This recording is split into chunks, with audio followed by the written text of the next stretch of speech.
ನಾಳೆ ನವರಾತ್ರಿಯ 7ನೇ ದಿನ. ಯಾವ ಅವತಾರ ಎಂದರೆ ಕಾಳರಾತ್ರಿ. ಕಾಳರಾತ್ರಿಯಲ್ಲಿ ನಾವು ಯಾವ ನೈವೇದ್ಯ, ಯಾವ ಹೂವು, ಯಾವ ಬಣ್ಣದ ಬಟ್ಟೆ ಧರಿಸಬೇಕೆಂದು ನೋಡೋಣ ಬನ್ನಿ. ಅದಕ್ಕೂ ಮುಂಚೆ ನಾವು ದೇವಿಯ ಬಗ್ಗೆ ಸ್ವಲ್ಪ ಮಾಹಿತಿಯನ್ನು ತಿಳಿಯೋಣ. ಈ ದಿನ ದುರ್ಗಾ ಮಾತೆಯ ಸ್ವರೂಪವನ್ನು ಕಾಳರಾತ್ರಿ ಎಂದು ಕರೆಯಲಾಗುತ್ತದೆ. ಆ ದೇವಿಯ ಶರೀರದ ಬಣ್ಣವು ಗಾಢವಾದ ಅಂಧಕಾರದಂತೆ ಇರುತ್ತದೆ.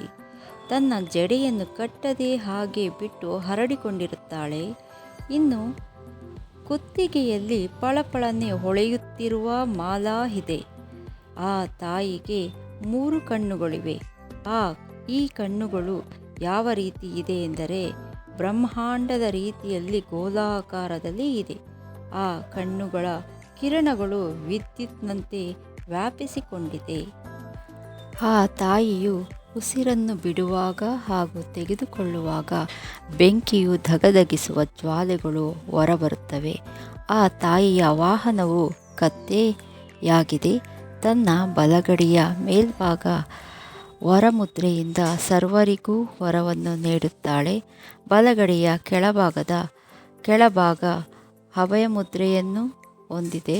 ಇನ್ನು ಆ ಜಗಜ್ಜನನಿಯ ಎಡಭಾಗದ ಮೇಲಿನ ಕೈಯಲ್ಲಿ ಕಬ್ಬಿಣದ ಮುಳ್ಳುಗಳು ಇದ್ದರೆ ಕೆಳಗಿನ ಕೈಯಲ್ಲಿ ಖಡ್ಗವಿದೆ. ನವರಾತ್ರಿಯ 7ನೇ ದಿನ ಕಾಳರಾತ್ರಿಯ ಆರಾಧನೆ ಮಾಡುತ್ತಾರೆ. ಕೊನೆ ಇಲ್ಲದಂತಹ ಪುಣ್ಯ ಫಲಗಳು ಪ್ರಾಪ್ತವಾಗುತ್ತದೆ.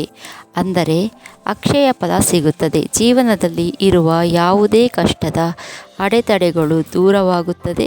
ಶತ್ರುಗಳು ನಾಶವಾಗುತ್ತಾರೆ. ಕಾಳರಾತ್ರಿ ದೇವಿಗೆ ದುಷ್ಟರು ಹಾಗೂ ರಾಕ್ಷಸರನ್ನು ನಾಶ ಮಾಡುತ್ತಾಳೆ.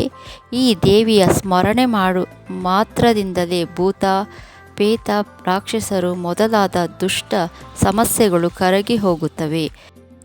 ತಾಯಿಯ ಪೂಜೆ ಮಾಡುವುದರಿಂದ ಗ್ರಹಬಾಧೆಗಳು ಕೂಡ ದೂರವಾಗುತ್ತದೆ.